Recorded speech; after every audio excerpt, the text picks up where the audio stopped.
Salut à tous. Alors, la vidéo que je fais aujourd'hui, on fait pas de mécanique, mais je me retrouve de nouveau une fois au niveau de mon démon de pneus, puisque vous avez été très nombreux à me demander les dimensions de l'outil que j'ai fabriqué.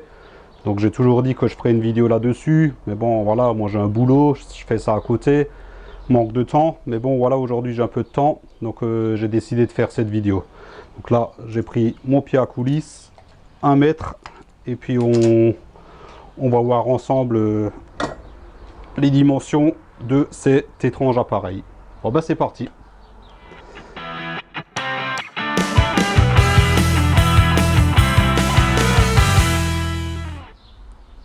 Bon, on va commencer par le plus simple. Donc l'appareil est fourni à l'achat avec une griffe de ce genre là.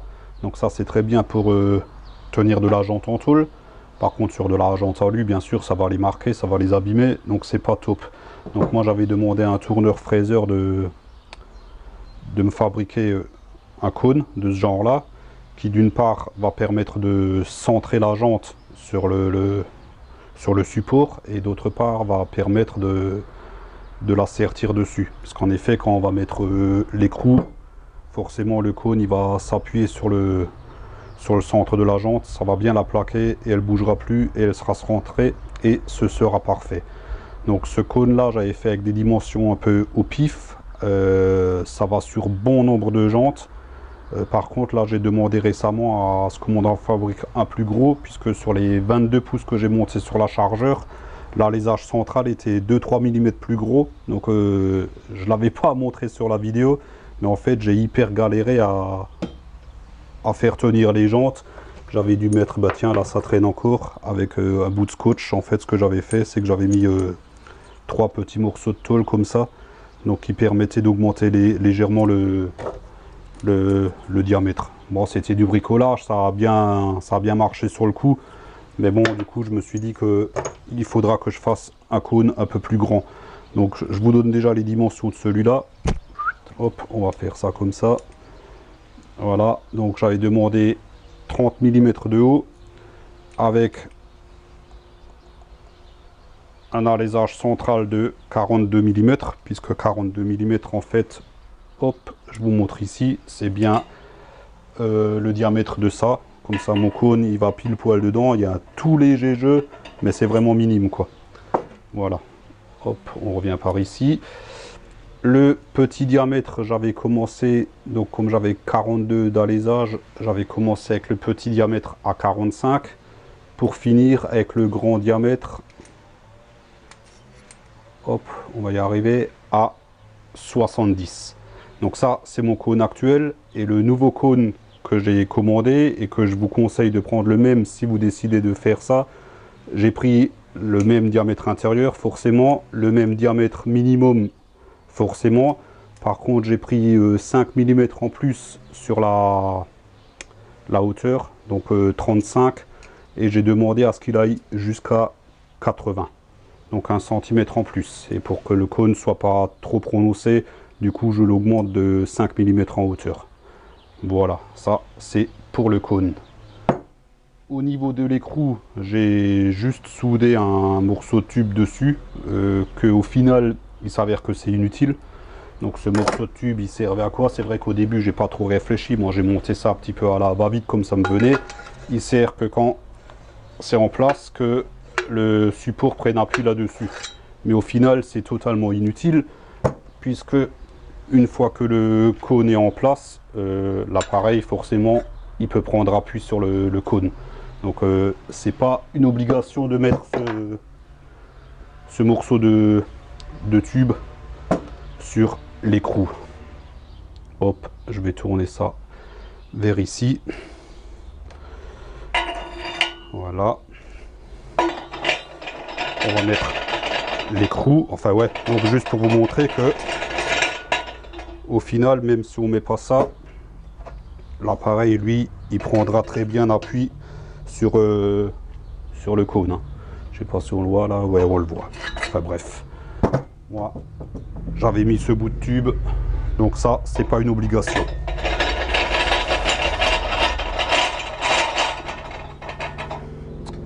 Voilà, donc là on imagine qu'il y a une jante, mais bon, il n'y en a pas. Et ça se met comme ça. Donc pour la hauteur de ce tube là, bah forcément j'ai pris la hauteur à partir de là jusqu'au sommet de l'écrou.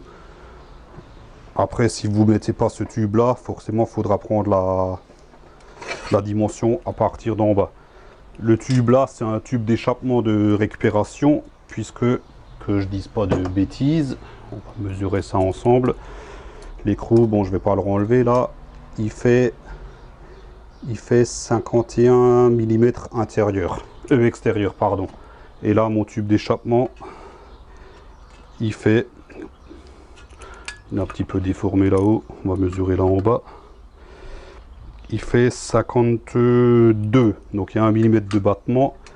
Et en fait, c'est un tube qui fait 55 extérieur, voilà, et 52 intérieur. Voilà. Après, à la base, bon, c'était tout du matériel de récup, hein, moi j'ai rien acheté. Et à la base, j'avais mis 2 tubes ronds. Hop, avec ça qui est dedans. Voilà. Alors ça fonctionne très bien. Je vais le mettre en place pour vous montrer. Seulement, j'avais un inconvénient.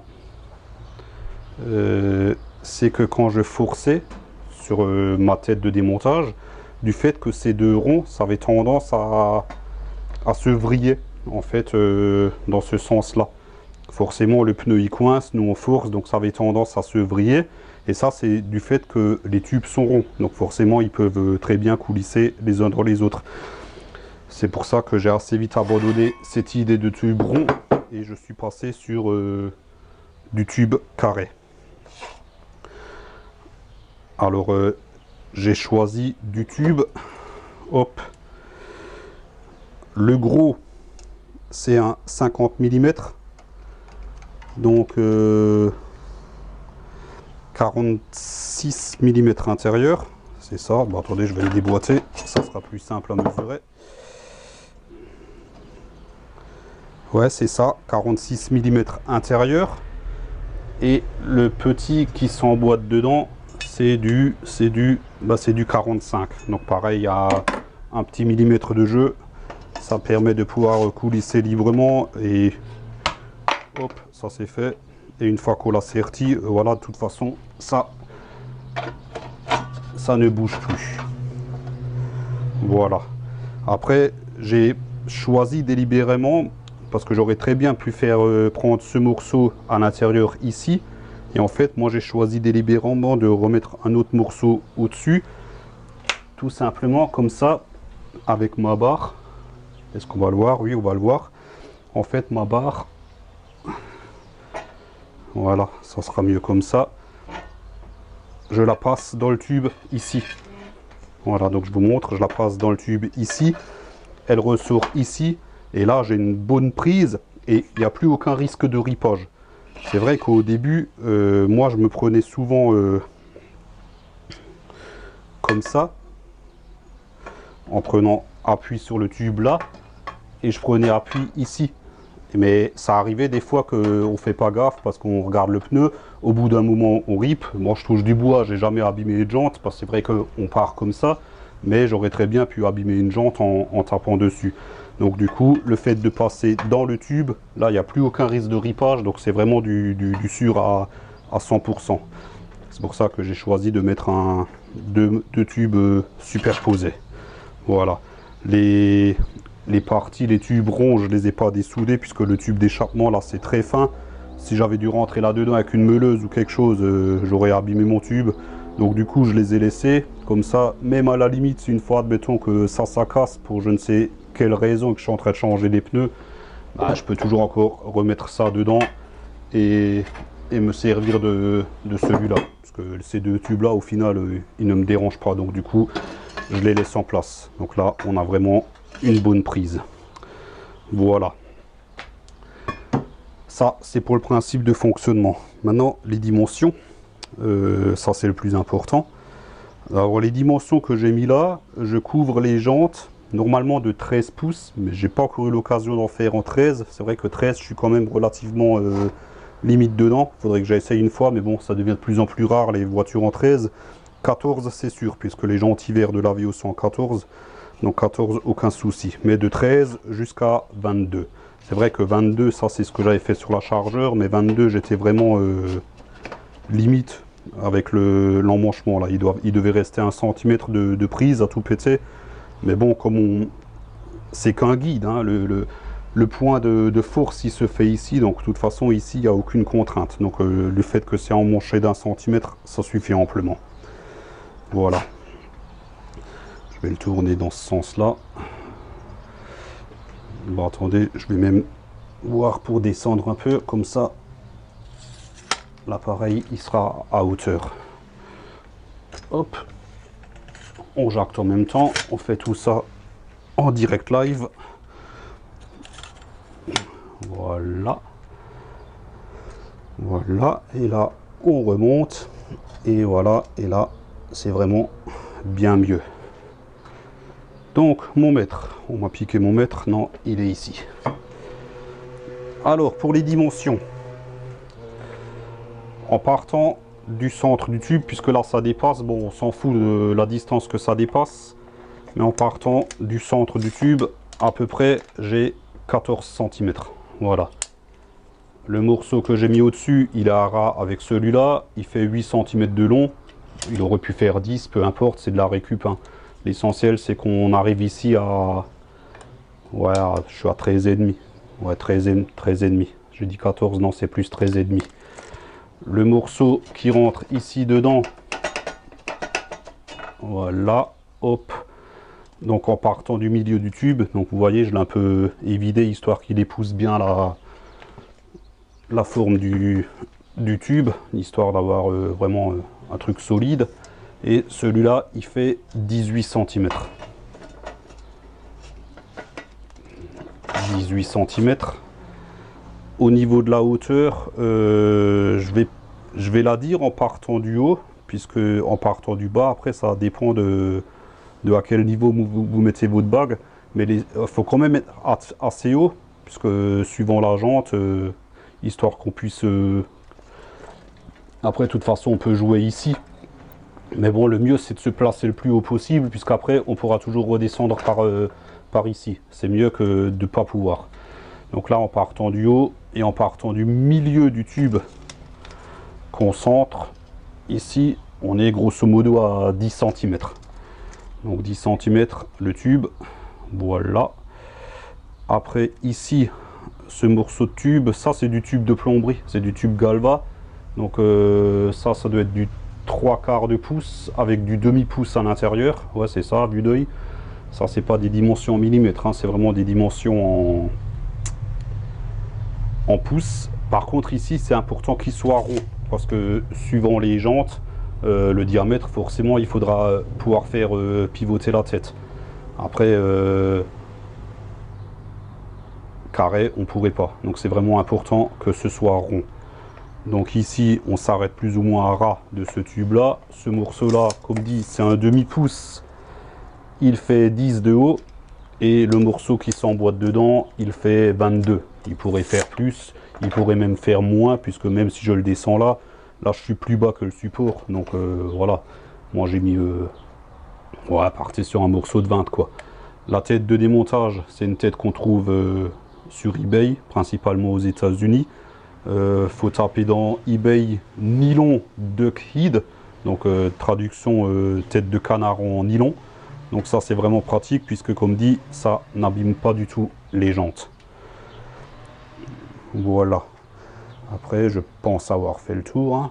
Ouais, sinon j'ai soudé bien sûr des écrous. Ça c'est pour permettre de verrouiller. Parce qu'on met la jante en place, on fait nos réglages aussi bien pour le diamètre que pour la hauteur. On adapte tout et puis on verrouille. Et là, il n'y a plus aucun risque que ça bouge. Voilà. Bon, ben, je pense avoir fait le tour. J'ai l'impression d'oublier quelque chose, mais je ne sais pas du tout quoi. Donc pour récapituler, on va quand même récapituler, hein. Le cône, ça j'ai donné les dimensions au début, donc ça c'est clair. Le tube, c'est un tube qui fait 55 extérieur et «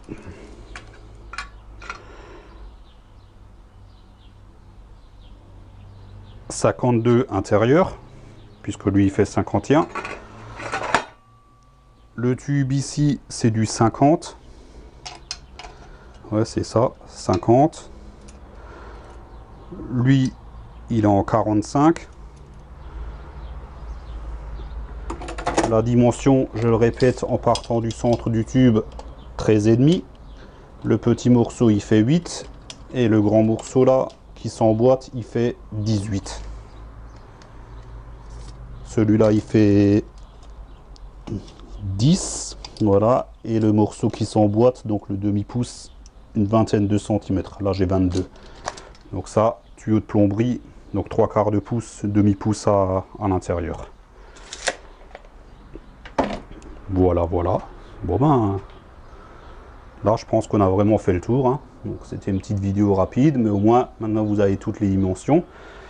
Et vous pouvez refaire ça chez vous. Et ça permet de changer les pneus.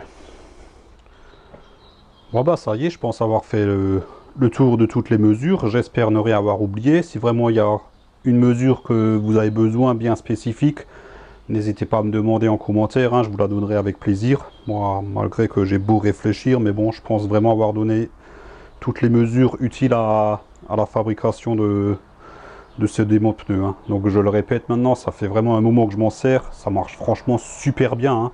Je dirais, pendant un moment, j'avais même l'idée d'acheter d'occasion une machine à pneus, mais ça fonctionne tellement bien que ça serait un achat totalement inutile, hein.